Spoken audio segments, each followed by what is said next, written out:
impeachment court will begin the process that our Constitution clearly provides for.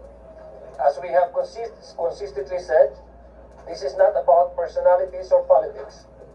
This is about allowing our institutions to do their work. Our simple appeal is this: let the trial begin. Let the evidence be presented and let both sides be heard. The Filipino people deserve nothing less than a fair, orderly, and transparent process. No one should fear the truth. The proper venue to test the facts is the impeachment court, not the court of public opinion. Today is not about declarations or conclusions. Today is about taking the first constitutional step toward establishing the truth. Maraming salamat po, and we are ready to answer your questions after my co-spokes will also give you their opening statements.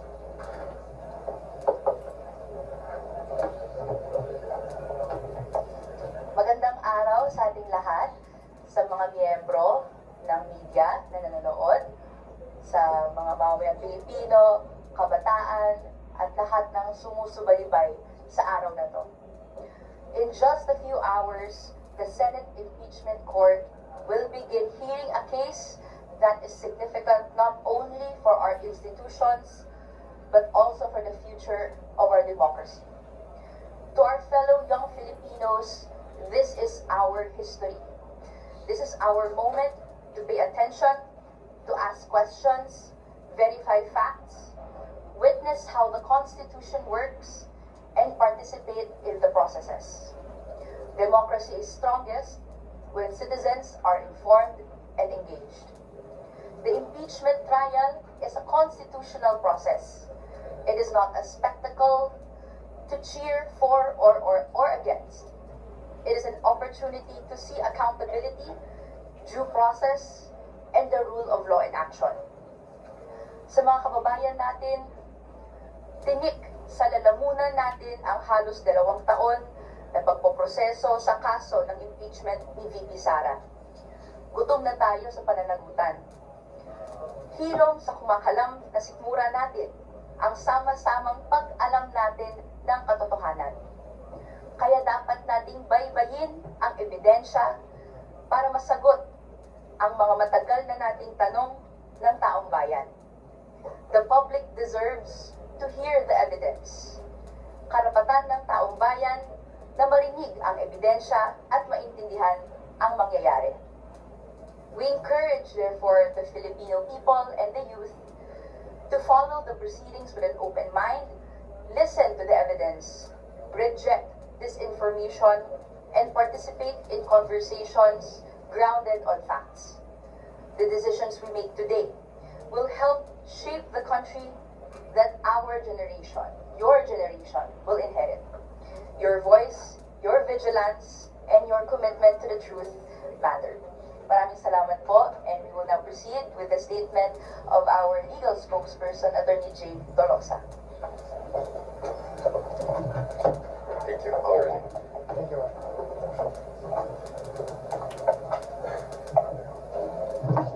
Morning, everyone. Today, the Senate Impeachment Court formally begins the trial of Vice President Sara Zimmerman Duterte.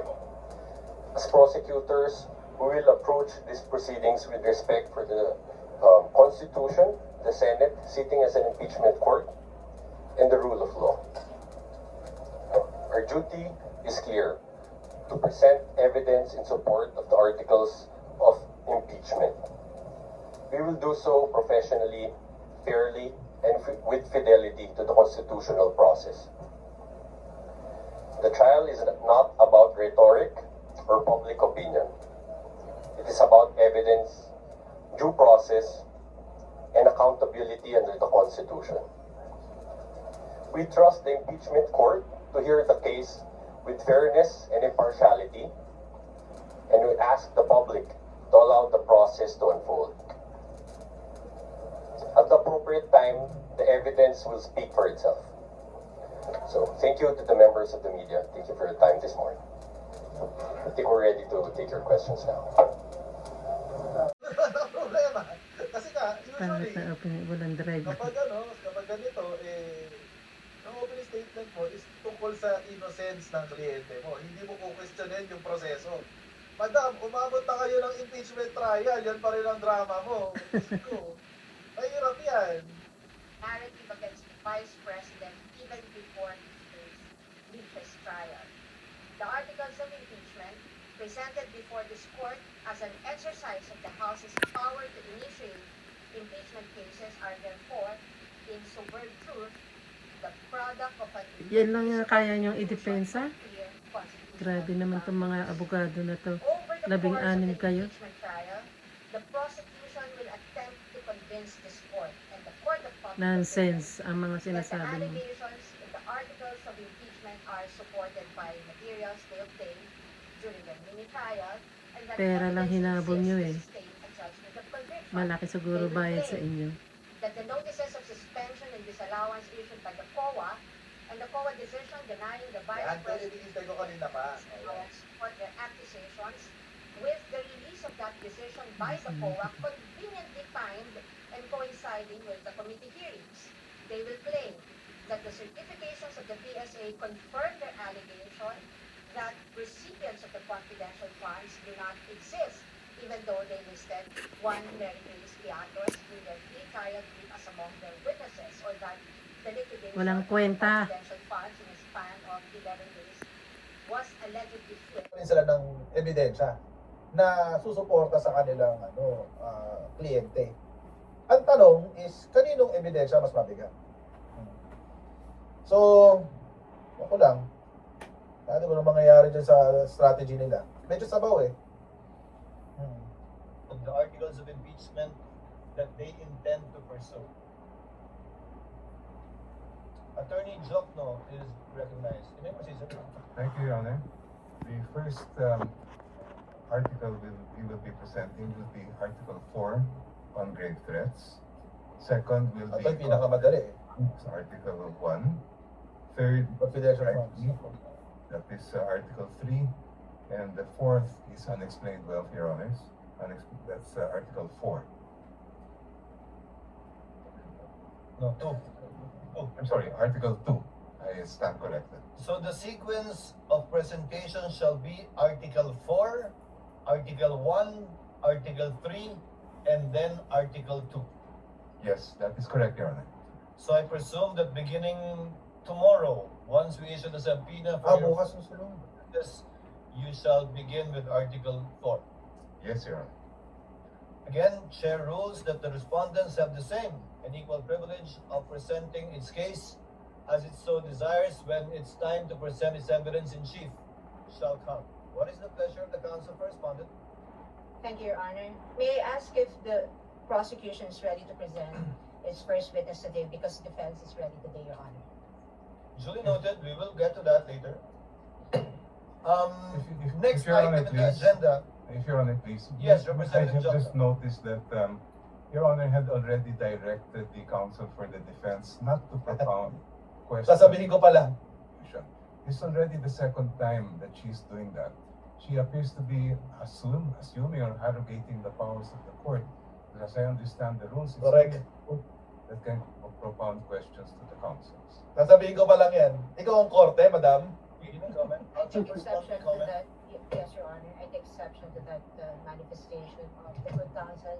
In fact, the record would show, and if we can run the transcript back, my question was addressed to the presiding officer, Your Honor. Let us move forward. Hindi, yung direction mo kasi. Ikaw masusunod, boy? Ate? Next item for us to dispense with, the witness disclosure rule. The prosecution proposed a 3-day witness disclosure rule. The respondents proposed a 5-day witness disclosure rule. But they understand the prosecution is amenable to the 5-day witness disclosure rule. Would that be Yes, correct, Your Honor. Representative We Jokno? are amenable to the 5-day disclosure. Share therefore rules that insofar as disclosure to both to either party of a witness to be presented, not mentioned in the pre-trial order and or briefs of the parties shall be for 5 days. This is subject also to the chair's reminder that at the end of every week, that would be a Wednesday while we are on recess, we will ask the party presenting their case in chief to enumerate the witnesses they intend to present for the following week, with the corresponding motion for the request of issuance of subpoena to be submitted the day before or on Tuesday, so that we can act on it before the Every last, Wednesday. so that the subpoena can be properly issued in due course and in due time. So ordered. On the examination of a witness by more than one counsel, as propounded or proposed by the prosecution, the rules of the Senate are clear. Article 15 of the Rules on Impeachment states, witnesses shall be examined by one person on behalf of the party producing them, and then cross-examined by one person on the other side. Court therefore rules that as a rule only one person shall present a witness. However, in the exigency of the delivery and the administration of justice, and under certain exceptions, the court may allow more than one counsel to examine and or propound questions to a witness. To cite an example, just for the sake of the record, if, for example, the panel of prosecutor disagrees with how the counsel for prosecutor is handling the case, the panel of prosecutors or one of them can take over, and that is but proper and should be allowed, and will therefore be considered as an exception to that rule. And other similar exigencies will be allowed in order to afford the orderly administration of justice and of these proceedings. So ordered. Insofar as the BIR box is concerned, what is the pressure? Insofar as the BIR box is concerned, this box was Ayaw ni turned Chis yan over as part of the documents, including the articles of impeachment. However, the court is not yet in custodia lehis of this box, given that there is no lawful order issued by the court for this box to be turned over to the Senate. More so that it is not yet offered in evidence, not even as of yet marked. The chair therefore orders that the BIR box, closed, sealed, and as it is received, be sent back to the BIR or the Bureau of Internal Revenue without prejudice to any action that the court may take if a motion will be filed by either party for the issuance of a subpoena, and we shall await action, if any, by the BIR Commissioner Ayun! at that time. Sabi na eh. So ordered. Tama. Tama yan, tama yan. Subpoena In fairness, tama si Chis doon. Tama yung ginawa niya. Inutos niya na ibalik yung BIR box